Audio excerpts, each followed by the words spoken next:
majelis yang mulia, bahwa persidangan pertama di tingkat pertama semua terpidana kecuali Saka Tatal persidangannya dinyatakan terbuka untuk umum.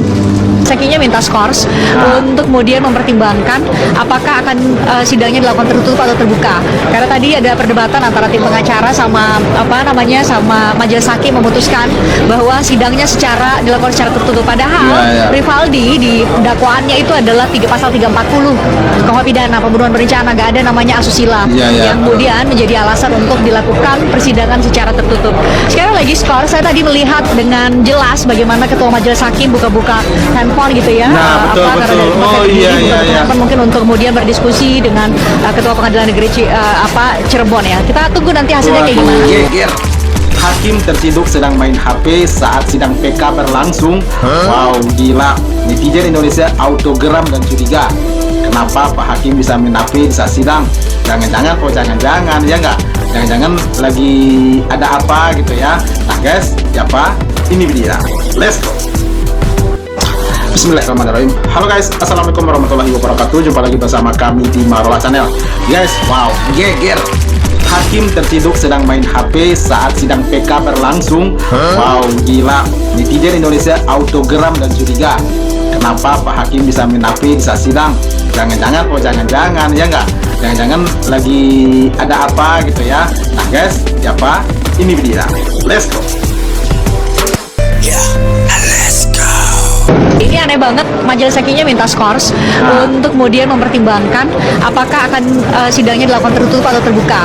Karena tadi ada perdebatan antara tim pengacara sama sama majelis hakim memutuskan bahwa sidangnya dilakukan secara tertutup. Padahal Rivaldi di dakwaannya itu adalah pasal 340 KUH pidana pembunuhan berencana, nggak ada namanya asusila yang kemudian menjadi alasan untuk dilakukan persidangan secara tertutup. Sekali lagi skors, saya tadi melihat dengan jelas bagaimana ketua majelis hakim buka-buka handphone gitu ya. Nah, betul. Oh iya. Mungkin untuk kemudian berdiskusi dengan ketua pengadilan negeri Cirebon ya. Kita tunggu nanti hasilnya kayak gimana. Apakah akan dilakukan secara tertutup atau secara terbuka nantinya? Ya, Jadi tertutup. Kita lagi mohon ya bahwa Susila sama sekali kalau nggak ada di putusannya itu tidak patut nggak ada susila. Jadi kita tunggu saja. Kalau enggak kan tadi kami sudah sampaikan bahwa kalau tetap dinyatakan tertutup kita tidak akan lanjutkan sidang ini. Oke, jadi tegas ya sikap dari kuasa hukum ya. Iya, tegas banget. Karena nggak ada alasan dong ya untuk melaksanakan persidangan. Nggak ada alasan untuk dari logika hukum ya aturannya nggak ada. Kita tidak akan lanjutkan. Kita akan bertanya ada apa? Kenapa majelisnya seperti itu kan? Ya. Ada apa? Ya kuat ya. Iya apa majelis hakim seperti itu? Waduh, kacau. Tadi banyak diskusi-diskusi dan banyak yang disampaikan oleh majelis hakim, karena majelis hakim meminta agar sidang ini dilakukan secara tertutup. Jadi kami mengajukan keberatan dengan berbagai alasan. Ya terus sengaja sebenarnya saya bisa memaklumi alasan daripada hakimnya ya, dengan alasan bahwa memang di dalam prinsip hukum KUHP itu disebutkan bahwa prinsip hukum itu kalau persidangan itu harus terbuka untuk umum, kecuali ya kalau ada berbau asusila. Itu pendapat dari majelis hakim yang saya juga hargai dan saya dapat pahami sebenarnya. Nah, tetapi kami juga memohon kepada majelis, pertama karena yang kita ajukan ini adalah soal PK ya kan, PK di mana yang kita ajukan ini persoalan adanya novum, kehilangan hakim, dan adanya putusan hakim yang bertentangan satu sama lain, dan tidak lagi mempersoalkan secara substansial material perkaranya. Rangkaian peristiwa perbuatan itu kan tidak lagi kita bicarakan di dalam kasus ini, sehingga sedikit berbeda dengan perkara di tingkat pertama. Dan kedua, alasan kita juga bahwa alasan ini kan memang sudah terbuka untuk umum, kasusnya Saka Tatal juga terbuka untuk umum, dan masyarakat juga sudah melihat ini di televisi secara terbuka. Saya pikir tidak ada salahnya kalau ini terbuka untuk umum gitu. Dan kemudian tadi hakimnya akhirnya sependapat mengambil jalan keluar yang menurut saya bijak ya, majelis hakimnya bijak ya. Artinya kita putuskan bahwa sidang ini terbuka untuk umum, tapi kalau nanti ada hal-hal yang berkaitan dengan asusila, kita akan persidangan itu akan ditutup gitu loh. Itu sebabnya tadi ketika kami membacakan permohonan PK kami, ada hal-hal yang berbau asusila kami tidak bacakan. Oke. Kita skip itu persoalannya. Oke. Jadi itu yang terjadi tadi, makanya agak sedikit lama. Ya. Di samping sedikit juga ada syarat soal administrasi, yaitu surat kuasa yang harus kita sampaikan, diikuti dengan bukti-bukti adanya berita acara sumpah dan sebagainya. Itu yang membuat sedikit lama tadi. Ini ada bantu banyak. Nyangka nggak banyak banget pengacara yang datang hari ini.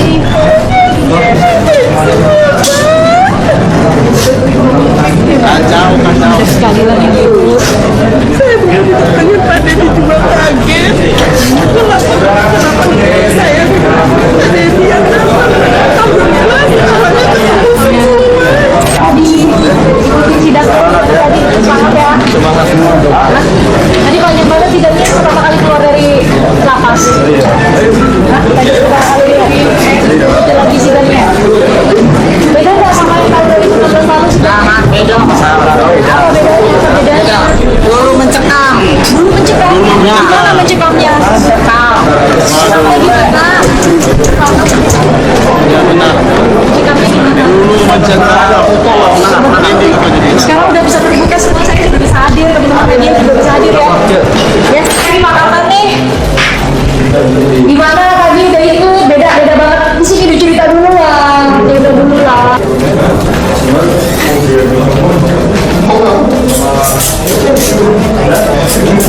Kami saya berupaya terus. setengah mati dulu itu ya Iya. kan, kadang harus mengirim surat, berupaya bertemu dengan Polda dan sebagainya. Dan di samping menangani di pengadilan, kami kan juga ada melaporkan Pak Rudiana ke pihak kepolisian. Ya. Nah, untuk melaporkan ini pasti ada gelar perkara, kemudian ada pendampingan saksi.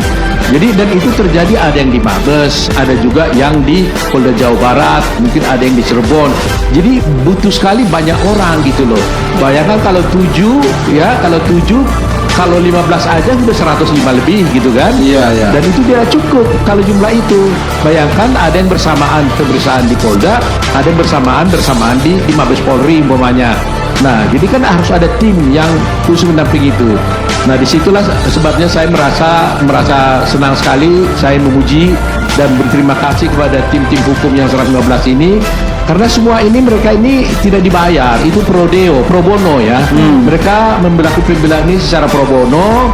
Even Rp1 pun tidak dibayar. Bahkan banyak sekali juga yang mau sebenarnya. Jadi saya terus terang aja, saya bangga lah sama tim saya ini. Ya. Apalagi Kita tim juga yang bangga muda sama yang dari tim Pradi Bandung saat ini ini, luar ya. biasa.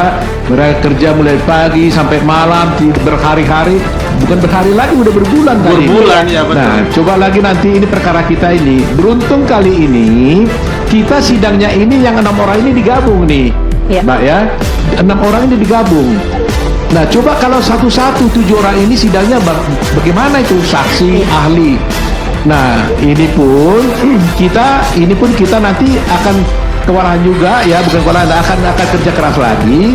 Karena di samping yang 6 perkara ini, kami juga akan sidang terpisah lagi tentang hari Sudirman tanggal 25 nanti. Iya. Nah, tanggal 25. Jadi berarti diulang lagi nanti kasus-kasus itu.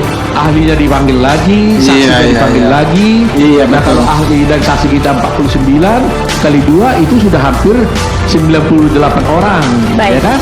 Coba kali itu umpamanya 49 kali 7, ya udah beratus 200 kali sekian gitu Iya. loh. Jadi memang tidak mudah untuk bisa ini, tetapi ya perlu tekad lah ya.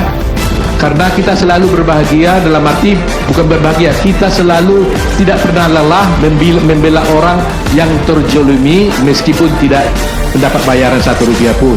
Ya, oke, mantap, luar biasa ya. Benar ya. Sudah berbulan-bulan tim Pradi menangani kasus ini itu tanpa dibayar 1% pun. Waduh, sungguh mulianya di orang-orang ini ya. Semoga mereka diberikan kesehatan dan juga kelancaran dalam mengurus kasus ini. Semoga apa yang mereka perjuangkan bisa membuahkan hasil yang luar biasa. Semoga ke-6 7 ya terpidana ini semuanya bisa dibebaskan sebebas-bebasnya oleh Allah Subhanahu wa taala. Dan tentunya tadi di bagian sesi pertama Pak Hakimnya itu ada apa ya? Kenapa bisa main-main HP seperti itu? Apakah itu mendapatkan pesan dari siapa gitu ya, atau main HP biasa gitu ya? Kita kan jadi curiga ya sebagai rakyat, sebagai masyarakat ya, bagi curiga dong. Apalagi ini Pak Hakimnya mengatakan kalau sidangnya ini akan berlangsung secara tertutup untuk umum ya. Nah, itu yang diperjuangkan oleh para penegak hukum atau para kuasa hukum dari para terpidana ini, agar sidang ini bisa berjalan terbuka untuk umum tanpa disensor, tanpa dihalang-halangi oleh pihak-pihak siapapun gitu ya. Nah guys, kita berdoa semua sidang ini cepat selesai dan terbongkar siapa dalang sebenarnya. Nah, nantikan di video berikutnya ya guys ya.